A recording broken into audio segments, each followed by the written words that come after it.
Bonjour tout le monde, j'espère que vous allez bien. Je vous donne rendez-vous pour le question-réponse. Cette fois-ci, avec ma filleule, on va changer un peu les règles. Ça ne sera pas 3 questions chacun plus une question bonus, mais ça sera une question pour ma filleule plus une question bonus et pareil pour moi. Vous savez tous l'importance que j'apporte aux enfants. C'est eux qui mettent en avant le handicap, de leur regard, de leur façon d'agir et de se questionner. Je me suis pris au jeu avec ma filleule pour lui demander qu'est-ce qu'elle pensait du handicap, voir sa vision des choses. Donc voilà, je vous présente ma filleule Ornella. Bonjour Ornella. Bonjour. Tu as quel âge? 7 ans. Mais tu es une grande fille maintenant. Est-ce que tu connais le jeu question-réponse? Non. Pareil, on va t'expliquer. Le jeu question-réponse, c'est exactement le même jeu qu'il a fait à ma reine, à papy, à mamie et à ta maman. Le jeu question-réponse consiste à te poser une question, moi, une question toi, plus des questions bonus. Au total, ça fait 2 questions-réponses. Alors, il fallait quand même que je vous précise que ma filleule était confinée de son côté. Moi aussi, donc on n'a aucun risque. On a ce petit mètre entre nous qui nous sépare. Mais voilà, autant elle que moi, il ne faut pas attraper la petite bébête. Qu'est-ce que tu en penses de cette petite bébête qui est arrivée? Ben, c'est pas bien. C'est pas bien, hein, parce qu'on se voit moins ici. Donc, ma chérie, on va commencer le jeu question-réponse et c'est à ton tour. Pose-moi la première question. Est-ce que t'as porté un bébé quand t'étais petit? Tu veux dire en fait que quand tu étais bébé, toi, je te portais quand tu dormais. Et est-ce que je porterais mon bébé, c'est ça? Oui. Oui. Alors, oui, il faut savoir que ma petite filleule, quand elle était tout bébé et qu'elle était fatiguée, qu'elle ne pouvait plus marcher, mes parrains, son parrain, il a porté sur le fauteuil. Ça, c'était super. Hein. Et elle me pose la question de savoir si je vais faire pareil avec mon bébé. Eh bien, oui. Oui, pareil, quand son petit bébé sera fatigué, eh bien, il va monter sur son fauteuil et il le portera soit dans ses bras, soit sur ses genoux ou sur les jambes. Tu te rappelles que je t'avais porté? C'était au marché de Noël de Strasbourg.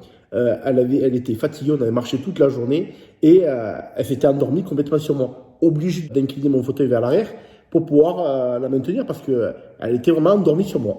Donc oui, ma chérie, pour répondre à ta question, pareil, il fera pareil avec son petit bébé, mais toi aussi, tu lui porteras. Ouais. Hein? Voilà. Donc maintenant, ma petite chérie, c'est à mon tour de te poser une question. D'accord? Tu n'as jamais connu parrain qu'elle était valide. Est-ce que ça te fait bizarre que je sois sur un fauteuil ou est-ce qu'on s'amuse toujours? On s'amuse toujours. Ça te gêne pas? Non. Le fauteuil, ça, tu t'en fous, toi? Oui. Qu'est-ce que tu regardes? Que parrain, il est gentil, Il est gentil. qu'il t'offre des cadeaux? Ouais. Si t'es sage. Mais le handicap, toi, tu le vois pas. Le fauteuil, tu t'en fiches complètement. Ouais. Il faudrait que tous les adultes soient comme toi, comme tous les enfants. Ouais. Hein? Ça serait bien? Ouais. Est-ce que tu es fier de ton parrain? Oui. Tu l'aimes? T'es mignonne, je t'aime aussi. On est parti pour la question bonus. Ma chérie, pose-moi la question bonus. Ah, pareil. Est-ce que t'as peur de ton bébé? Est-ce que j'ai peur de m'occuper de mon bébé, c'est ça? Avec mon fauteuil? C'est ta question? Alors, non, ma chérie. Non, parce que tu sais que pareil, il est organisé. Et puis, tu sais pourquoi il n'a pas peur, pareil? Mais parce que quand tu étais bébé, il s'occupait de toi aussi. Mais ça, tu t'en souviens pas. Je te portais dans mes bras. C'est sûr que je pourrais pas faire les mêmes choses qu'un papa ou un parrain en ayant les bras, mais peut-être que je ferais plus. Hein? Mais non, pareil, il n'a pas peur. Il n'a pas peur parce qu'il sait comment il a fait déjà avec toi quand tu étais tout bébé et comment on fait maintenant. Tu as vu, on s'amuse à la balançoire, je te pousse, on s'amuse à cache-cache, on s'amuse à la marelle, on s'amuse à plein de choses ensemble. Donc pareil, il fera exactement la même chose. Et il est très content d'avoir fait ça avec toi parce que au moins ça lui donnera l'exemple quand j'aurai mon petit bébé. Et tu m'aideras de toute façon. Ouais. Tu vas pas me laisser tout seul. Hein? Non. Hein? Tu lui changeras les couches, tu le laveras, les yeux, le dos. Tu sais faire? Ouais. Eh oui, bah c'est toi, t'es grande aussi, maintenant.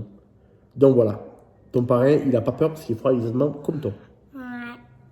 Est-ce que tu as quelque chose d'autre à demander à parrain? Est-ce que tu me poussais? Quand j'étais en fauteuil? Ouais. Oui, ça m'est arrivé, pas tout le temps, mais ça m'est arrivé. En fait, parrain, il faut bien choisir sa poussette. Alors la tienne, elle était bien parce qu'elle était haute. Donc parrain, qu'est-ce qu'il faisait? Il mettait les mains sur la coudoir de la poussette et avec son fauteuil électrique, il a poussé. Et est-ce que tu poussais avec vraiment les mains comme ça? Et non, parce que tu sais que parrain, il ne peut pas tenir. Mais parrain, il mettait tout son poids. Parce que parrain, il est solide. Donc parrain, il mettait tout son poids sur la poussette et il le poussait. Alors, c'est sûr, c'est pas facile, mais j'arrivais à te pousser. Ouais. Et on s'amusait bien, hein, parce que ça allait vite avec le fauteuil. Ouais. À mon tour de te poser ma question bonus, ma chérie. Tu n'as jamais connu parrain valide, d'accord? Tu as connu parrain tout le temps en fauteuil. Est-ce que tu es fière de moi? Tu es contente d'avoir un parrain comme moi? Oui. Ouais? On s'amusait bien tous les deux. Ouais. Hein? Est-ce que tu m'aideras pour le bébé? Oui. Quelle vision tu as? Si tu vois une personne en fauteuil roulant dans la rue et qui a besoin d'aide, est-ce que tu iras l'aider? Oui, parce qu'il est en fauteuil, alors du coup, il a besoin d'aide. Par exemple, il est tombé par terre, il faut y aller l'aider, parce qu'en fait, il s'est fait mal, par exemple. C'est bien, ma chérie. Et s'il y a des magasins qui ne sont pas adaptés, tu vas gronder parce que tu te souviens, parrain, des fois, qu'il ne peut pas rentrer dans les magasins et que les gens n'étaient pas gentils, toi, tu les engueulais. Oui, mais on a besoin d'une rampe d'abord pour rentrer dans les magasins. C'est bien, mon cœur, c'est parfait. C'est super, c'est important. C'est super. Voilà, il faut que toutes les personnes qui voient cette vidéo prennent conscience de ce qui sort de la bouche d'un enfant. La rampe, voilà, elle est née avec ça et du coup, elle va grandir avec ça. Et si un jour tu as un magasin, il faudra que tu fasses, toi, une rampe. Oui. Une rampe que tu adaptes à ton magasin, si jamais. Oui. Par exemple, que moi je suis en fauteuil, je me fais mal. Par exemple, je suis en fauteuil, j'ai besoin d'une rampe pour rentrer au magasin. Sinon, je peux tomber et je peux pas grimper. Par exemple, quelqu'un me pousse derrière. Oui. On peut ça. Ils peuvent me porter, me pousser. On n'a rien appris. On n'a rien appris, on n'a pas briefé avant. Mais voilà, ça sort de la bouche de l'enfant. On découvre ça avec vous. Il n'y a pas de montage, pas de coupure. Mais voilà, elle vient de vous le dire, hein, ça peut arriver à tout le monde. Donc il faut en prendre conscience. En tout cas, merci ma chérie pour ce beau témoignage et cette réponse spontanée de la bouche de l'enfant. Voilà la team, on est sur la fin du question-réponse avec ma filleule. Vous avez entendu la parole spontanée d'un enfant. N'oubliez surtout pas qu'on est en déconfinement, qu'il faut respecter les gestes barrières en mettant votre masque, en vous lavant bien les mains surtout, et puis respecter cette distance de 2 mètres. En tout cas, on vous embrasse tous, on vous remercie. Tu as quelque chose à dire à la team Mojo, ma chérie? Au revoir. Au revoir. Voilà. Bonnes vacances. Bonnes vacances. Non, ils vont reprendre maintenant le boulot. Ouais, bonnes vacances. Remarque pour ceux qui sont encore en vacances, tu as raison. Parce que toi, tu es en vacances là. Oui. Voilà. Donc prenez soin de vous, on va y arriver. On vous embrasse. C'était une question-réponse avec ma filleule. Et voilà, bonne journée. Puis à très vite. Au revoir.